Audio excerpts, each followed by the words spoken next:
Baik, kata Rumi, aku mencintai teman-temanku tidak dengan hati atau pikiranku untuk berjaga-jaga. Karena hati bisa berhenti, karena pikiran bisa lupa. Aku mencintai mereka dengan segenap jiwa, karena jiwa tidak pernah mati atau lupa. Jadi sumber cinta kita jangan hanya hati, jangan hanya pikiran. Bukan berarti, Pak, berarti kalau mencintai tidak pakai pikiran, tidak pakai hati. Bukan begitu maksudnya. Jangan hanya itu berarti jangan berhenti di situ. Karena kalau pakai hati saja bisa berhenti. Bisa berhenti itu bukan maksudnya kena penyakit jantung karena hatinya berhenti.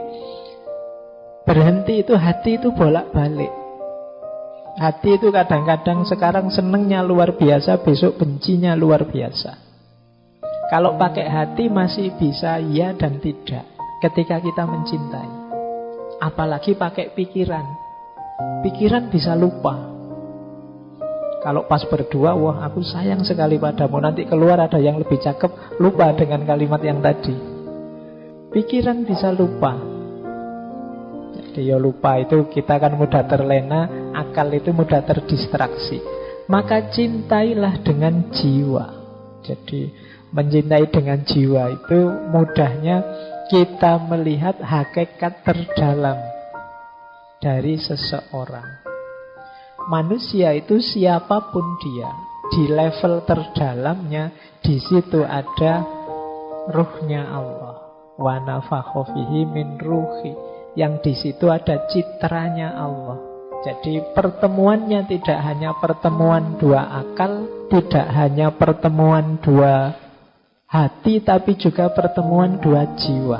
Makanya dalam bahasa Inggris istilahnya soulmate. Belahan jiwa, tidak sekedar belahan hati. Apalagi belahan pikiran. Tidak. Jadi jiwaku yang kalau dasarnya jiwa mesti bersatu terus, mesti nyambung terus. Karena di level jiwa kita satu. Di level pikiran kita bisa beda-beda. Wong pikiran itu macam-macam. Hati juga bisa beda-beda. Passion, selera bisa beda-beda. Apalagi level fisik. Tapi begitu kita masuk di level jiwa, itu kita pasti hakikatnya satu. Di level roh itu kita satu jenis, sama semua. Meskipun banyak orang yang mengabaikan sisi dalam rohaninya, sehingga kelakuannya hanya didasarkan pada yang fisik-fisik. Maka mari mencintai apapun dan siapapun tadi di level terdalamnya. Jadi kalau sudah level terdalam itu seragam, sama. Kalau fisik itu bisa beda-beda, ada cakep, ada jelek dan lain sebagainya. Makanya kalau nembak kok ditolak kan kadang orang bilang, loh kamu jangan hanya lihat wajahku, lihatlah. Ya, kalau hati masih bisa berubah. Kalau kalimatnya lihatlah hatiku, hati masih bisa berubah-ubah, kurang dalam. Lihatlah jiwaku. Nah, oke. Baik. Nah, kalau jiwa itu sudah relatif seragam, semuanya citranya Allah dalam diri kita. Ini yang jadi penciri pembeda manusia dengan manusia yang manusia dengan semua yang bukan manusia. Baik, ini filosofinya agak dalam ya. Nah, ini kalimat ini bagus. Tidak ada kerahiban dalam Islam, yang ada kebersamaan dan kasih sayang. Nabi Shallallahu Alaihi Wasallam selalu bertindak atas dasar kepentingan bersama. Karena pertemuan para roh memiliki pengaruh yang besar dan penting. Sedangkan kesendirian dan mementingkan diri sendiri tidak ada manfaatnya. Jadi kalimat pertama, kata pertama tidak ada kerahiban dalam Islam, itu sebenarnya ingin menegaskan bahwa dalam Islam semua orang itu dipandang setara. Setiap manusia dianggap bernilai. Jadi tidak boleh level. Manusia itu tidak boleh ada yang diposisikan level, ini manusia posisi tinggi, ini manusia posisi rendah. Karena satu-satunya di atas makhluk itu Khalik. Kalau ada makhluk yang kita posisikan di atas makhluk, itu berarti ada makhluk yang posisinya setara dengan Khalik. Kalau dalam Islam ini namanya musyrik. Maka iya, para ulama penting, guru-guru kita penting, tapi dia tidak di atas kita. Hanya memang fungsi dan peran serta jasa mereka besar. Jadi itu yang dimaksud tidak ada kerahiban, tidak ada yang posisinya hierarkis, yang ada semua setara. Maka dalam kesetaraan itu relasi paling ideal adalah kebersamaan dan kasih sayang. Makanya Nabi itu orang-orang dekatnya tidak disebut muridnya atau anak buahnya, tidak, tapi sebutannya sahabat. Jadi ini untuk menegaskan kesetaraan. Kalau sahabat setara, kalau setara roh dan roh bisa bertemu. Jangan merasa enak kalian lebih tinggi dari yang lain. Misalnya merasa, Pak saya lebih penting kok Pak, Pak saya lebih hebat kok Pak. Itu berarti kalian memposisikan diri lebih tinggi dari yang lain. Kalau kalian posisikan diri lebih tinggi seperti itu, kalian akan sendiri dan kesepian. Ruhmu tidak punya teman, jiwamu tidak punya pasangan. Jadi relasi ideal itu relasi kebersamaan dan kasih sayang. Kalau ada kepentingan, ya kepentingan bersama, bukan kepentingan sendiri yang egois. Jadi dasarnya pertemanan itu ya pertemuan antara dua jiwa. Dua jiwa mungkin bertemu kalau itu sejajar, setara. Kalau kita dekat gini kan bisa langsung ketemu kan gitu. Tapi kalau ke atas berat. Sulit kita ketemu kalau ranking. Kalau teman-teman misalnya menganggap saya, Pak Faiz lebih tinggi dari saya, itu kan mendekat saja mungkin agak gimana, wah, karena tidak setara. Tapi kalau kita setara, lebih mudah bergaul, lebih mudah berkomunikasi. Makanya coba teman-teman membaca sirah itu, riwayatnya Rasulullah itu, dengan para sahabat kan sangat akrab, dekat, karena positioningnya setara.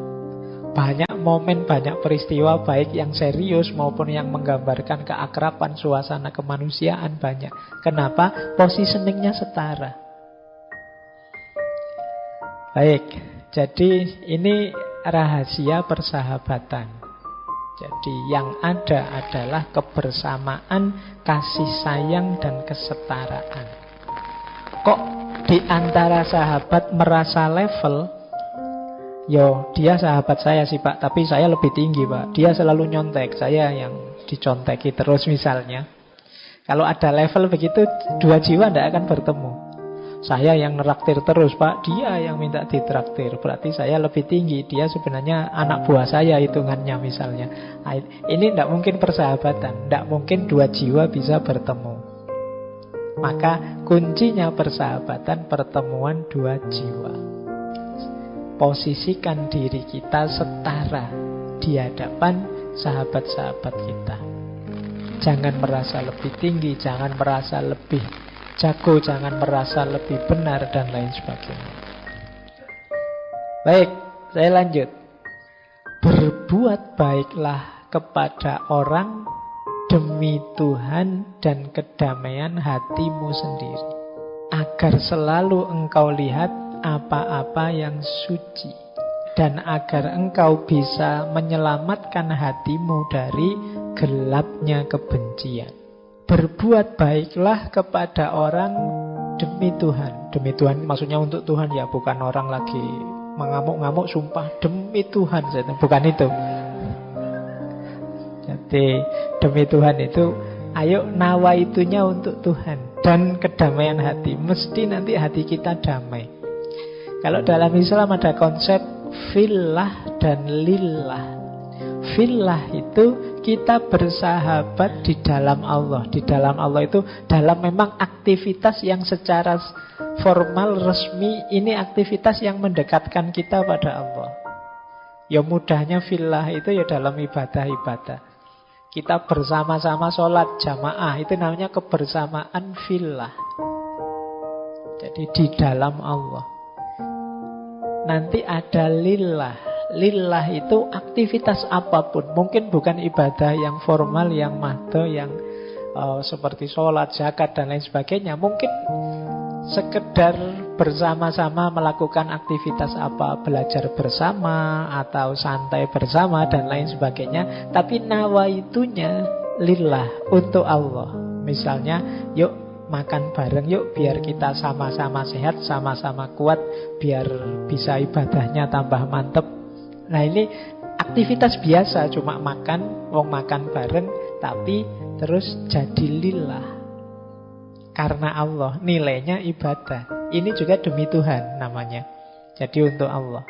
Kalau dalam Islam itu kan aktivitas apapun, tidak harus aktivitas religius, bisa bernilai religius kalau niat nawaitunya pas. Bisa sebaliknya juga. Mungkin aktivitas keagamaan, tapi niatnya bukan untuk Allah karena Allah, ya bisa bernilai duniawi. Jadi ini maka penting faktor niat ini. Mari kita bersahabat itu konteksnya sepenuhnya fillah dan lillah. Kalau bisa begitu, akan ketemu dengan kedamaian hati kita, lebih nyaman.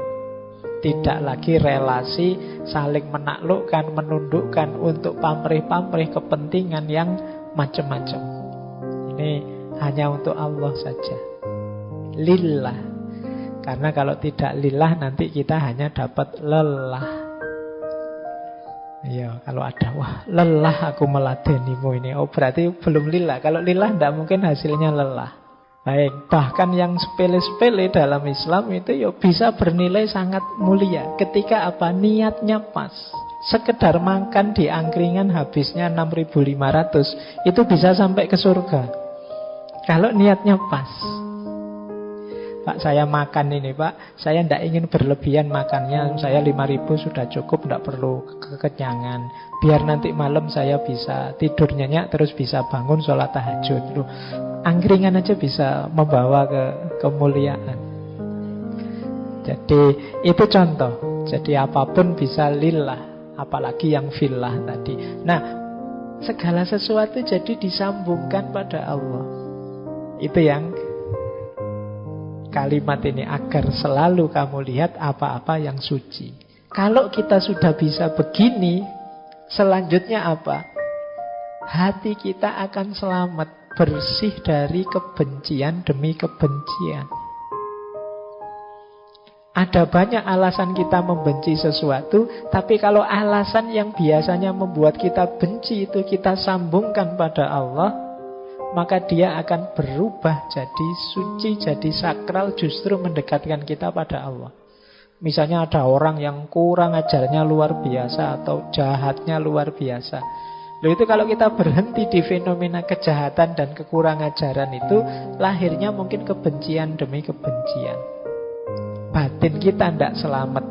Akhirnya apa? Jahatnya orang lain menjadi sumber buruknya kita. Dia yang jahat, kita yang benci. Kan akhirnya kita juga ikut jelek. Wong kita memelihara kebencian dalam diri kita. Biar tidak begitu apa? Posisikan dia seperti tadi, dalam konteks fillah atau lillah tadi. Oh iya ya, memang Allah itu yang mengatur segalanya, menciptakan segalanya, termasuk keragaman manusia. Ada orang baik, ada orang jahat. Ya kuasanya Allah, ujian bagi kita. Ini kan nanti urusannya terus ke atas. Jadi justru jeleknya orang lain jadi sumber keselamatan kita. Kenapa? Kita membacanya secara fillah dan lillah, demi Tuhan tadi. Jadi dalam persahabatan, ya mari kita rangkai konteksnya adalah semuanya demi Allah. Sebenarnya dalam hal apa saja, tidak mungkin dipisah. Pak, ini urusan dunia, ini urusan akhirat. Kalau kita pinter memanage hati, memanage niat, ya semuanya bisa akhirat sekaligus dunia. Jadi yang dunia-dunia bisa bernilai akhirat, yang akhirat bisa bermanfaat untuk dunia. Ini menurut saya yang disebut beragama yang utuh, yang kafah.